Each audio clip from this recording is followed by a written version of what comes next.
Bonjour à tous et bienvenue sur ma chaîne. Aujourd'hui, vidéo un petit peu différente de d'habitude puisque nous n'allons pas faire de vêtements, mais bien réaliser un objet d'ameublement. Je ne sais pas vous, mais moi j'habite dans un petit appartement et c'est vite le bazar et j'ai l'impression que peu importe où on habite, on a toujours des trucs à ranger.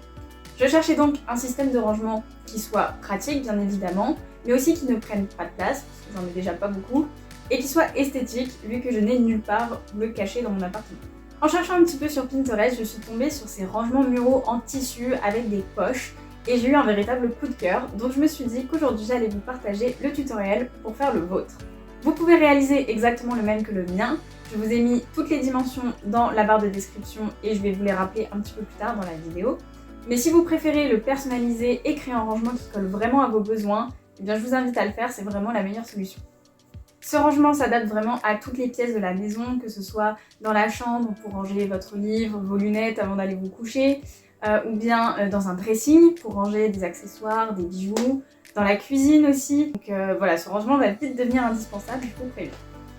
Comme je l'ai dit, il s'agit d'un rangement mural, mais si vous n'avez pas envie de faire de trous dans vos murs, ce que je peux comprendre totalement, vous pouvez très bien l'accrocher à une poignée de porte, à une poignée de placard, ou même si vous venez mettre au niveau des passants un petit bouton, une pression, l'accrocher à une rambarde de lit ou autre selon vos besoins. Je pense que j'ai tout dit, donc je vous propose de passer au tutoriel.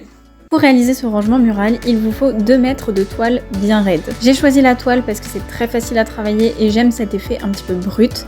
Mais bien sûr, vous pouvez utiliser un autre tissu avec des motifs si vous préférez. Le plus important est que votre tissu n'ait absolument pas d'élasticité, pas de stretch. Sinon, dès que vous allez mettre des objets et qu'il y aura un petit peu de poids sur votre rangement, il va se déformer. Vous aurez bien sûr besoin de fil, d'une boîte d'épingles, d'une épingle à nourrice, d'une aiguille,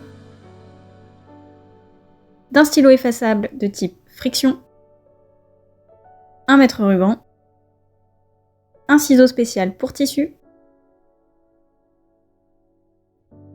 et une règle japonaise de préférence. Et pour finir, vous aurez besoin de votre bonne vieille machine à coudre et d'un fer à repasser.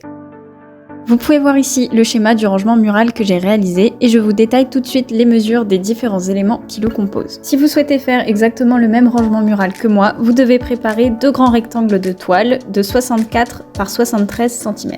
Ce rectangle servira de support pour fixer les poches. Il vous faudra un autre rectangle de toile pour la première rangée de poches à souffler, cette fois de 82 par 28 cm.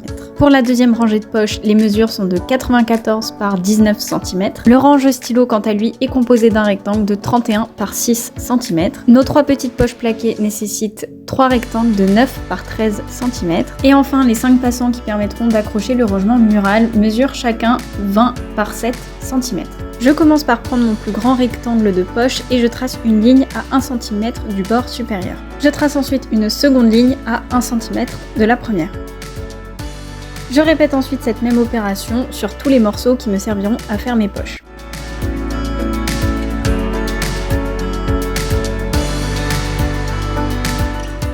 Une fois que c'est fait, je vais venir replier une première fois le bord sur l'envers en suivant le premier repère que nous avons tracé. Puis je replie encore une fois en suivant la deuxième ligne de repère. Je vous conseille de repasser chaque ourlet de poche que nous sommes en train de faire pour bien les maintenir. Une fois que tous vos ourlets de poche sont bien marqués, vous n'avez plus qu'à venir les piquer à la machine à coudre à 8 mm du bord.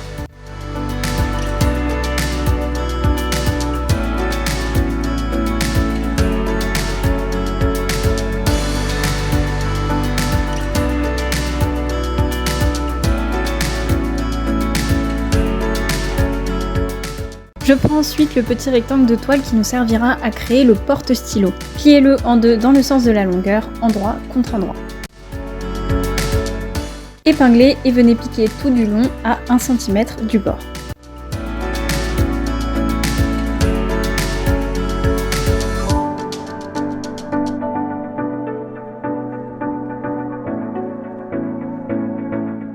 Vous devriez maintenant avoir un petit tube que nous allons retourner à l'aide d'une épingle à nourrice.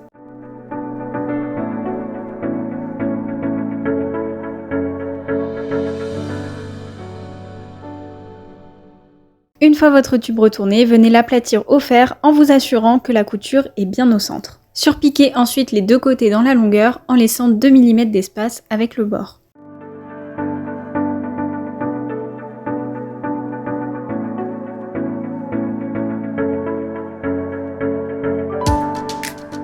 Nous allons maintenant nous attaquer aux passants qui nous serviront à accrocher notre rangement mural. Munissez-vous des 5 longs rectangles de toile, pliez-les en deux et recoupez-les.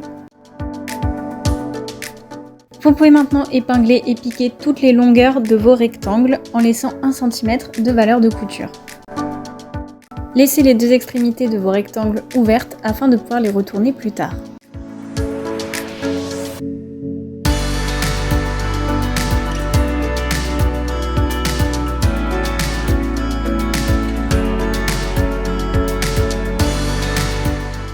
Venez maintenant recouper vos valeurs de couture en ne laissant que 5 mm.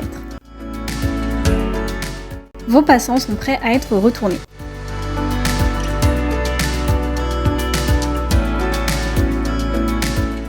Une fois que vous les avez tous bien remis à l'endroit, je vous invite à venir les repasser bien à plat au fer. Surpiquez maintenant toutes les longueurs à 2 mm du bord.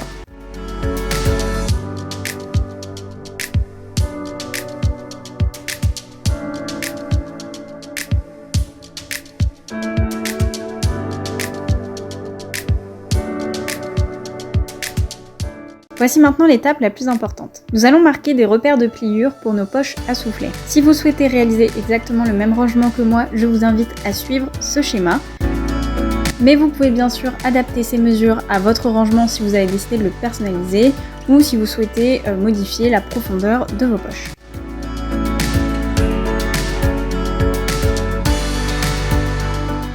Formez ensuite vos poches par des plis. Comme vous pouvez le voir, nous avons une alternance entre des lignes continues et des lignes en pointillés. Pour former votre poche correctement, venez plier sur vos deux lignes continues extérieures et rabattez-les de façon à ce qu'elles se rejoignent au niveau de la ligne continue intérieure. Assurez-vous que vos deux plis se rejoignent parfaitement sans se superposer pour un résultat parfait.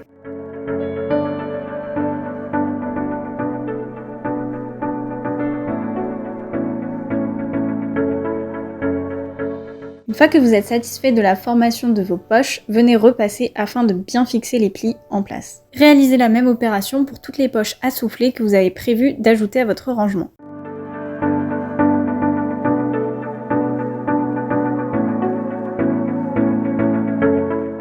Prenez ensuite vos petites poches plaquées et faites un repère sur les côtés latéraux à 1 cm du bord.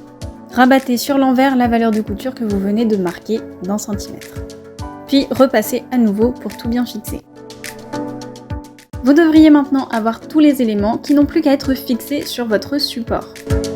Pour ça, prenez un des deux grands carrés de toile que vous avez coupé au tout début. Commencez par positionner votre premier rang de poches à souffler en bas du support, envers contre endroit.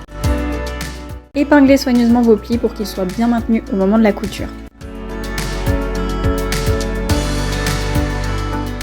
Une fois que c'est fait, venez simplement coudre le bas de vos poches à 0,5 cm du bord. Épinglez maintenant les deux bords latéraux des poches au support. Puis j'épingle un pli sur deux pour qu'il me serve de repère, puisque nous allons venir séparer les poches. Pour cela, il faut vous souvenir du moment où nous avons formé les poches par pliage avec le fer à repasser. À ce moment-là, nous avions 3 lignes continues qui nous servaient de repère pour le pliage. Les 2 lignes extérieures devaient être rabattues de façon à se rencontrer sur la ligne centrale. Et bien c'est sur cette fameuse ligne centrale que vous allez maintenant coudre pour bien séparer vos 3 poches. Si comme moi vous avez utilisé un stylo qui s'efface à la chaleur, votre ligne a sans doute disparu, mais pas d'inquiétude. Le plus simple est de la retracer en vous glissant entre les deux plis, ou sinon vous pouvez faire comme moi et épingler un des deux plis afin qu'il vous serve de repère, comme ça vous n'avez plus qu'à coudre le long de ce pli sans passer dessus, c'est très important sinon le soufflet ne fonctionnera pas. Et pour coudre avec le plus de facilité possible, vous pouvez simplement écarter un petit peu avec votre main l'autre pli pour ne pas qu'il vous gêne et pour être sûr de ne pas passer dessus avec la machine à coudre.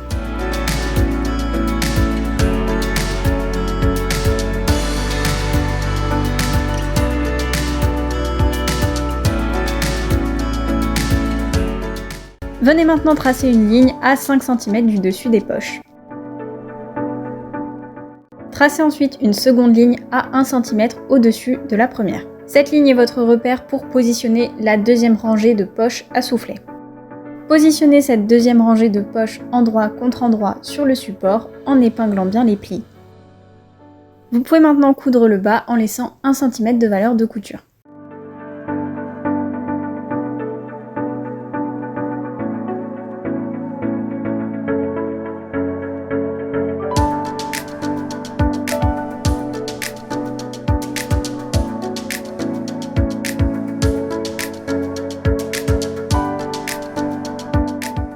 Rabattez ensuite votre rangée de poches vers le haut en repassant bien pour un résultat impeccable.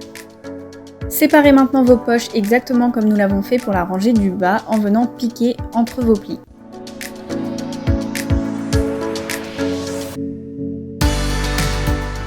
Une fois que c'est fait, tracez à nouveau une ligne à 5 cm au-dessus des poches. Déterminez l'emplacement de vos petites poches plaquées et de votre rangement à stylo.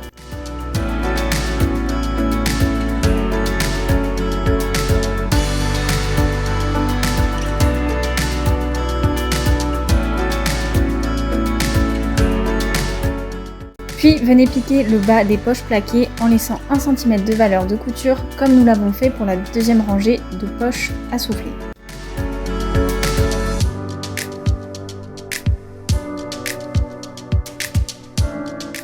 Nous allons maintenant former le rangement à stylo.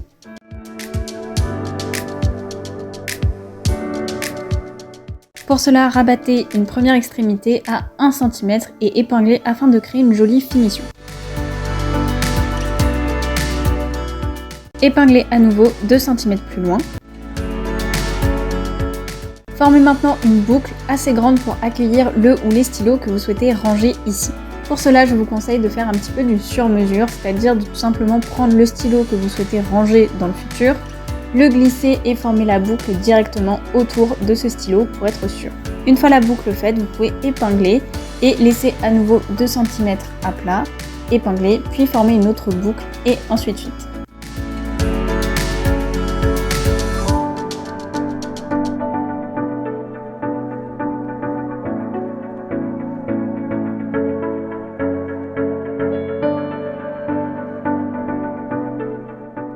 Une fois que vous arrivez à l'autre extrémité, faites un petit rentré d'1 cm comme nous avons fait au début pour la finition. Pour maintenir tout ça, piquez exactement aux emplacements de vos épingles avec votre machine à coudre. Faites donc une succession de coutures parallèles les unes aux autres et qui couvrent toute la largeur de la bande.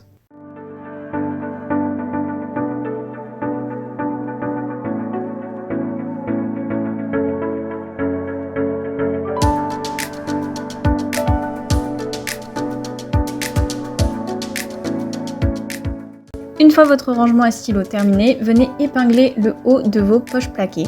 Puis, pliez vos bandes de passants en deux et positionnez-les endroit contre endroit sur le support en vous assurant qu'elles sont à distance égale les unes des autres. Attention, pour les deux passants qui se trouvent vraiment aux extrémités du rangement, ne venez pas les coller, laissez 1 cm vide car nous allons venir poser la deuxième épaisseur de support, donc le deuxième très grand carré pour faire la finition.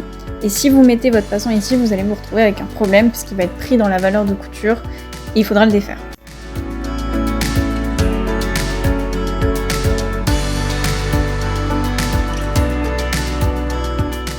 Piquez à 0,5 cm du bord supérieur pour maintenir vos passants.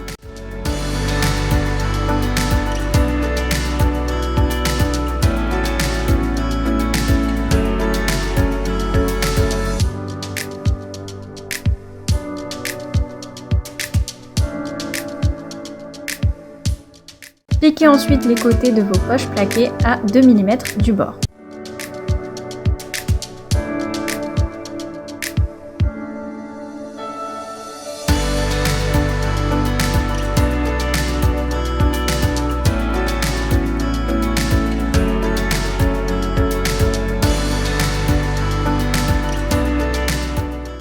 Venez maintenant recouvrir votre rangement mural avec le dernier grand carré de toile qu'il vous reste et épingler tout autour.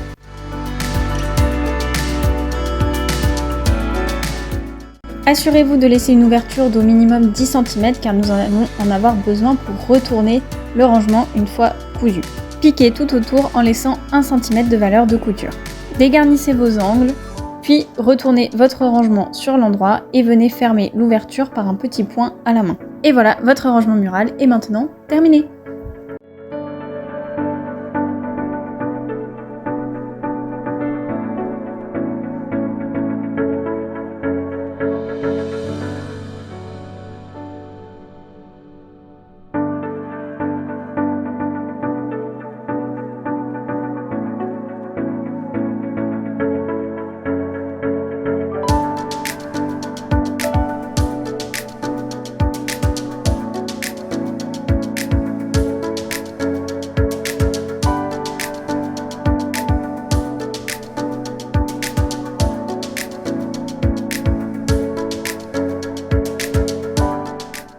Le tutoriel est terminé, j'espère qu'il vous a plu et que vous allez maintenant pouvoir profiter de votre nouveau rangement.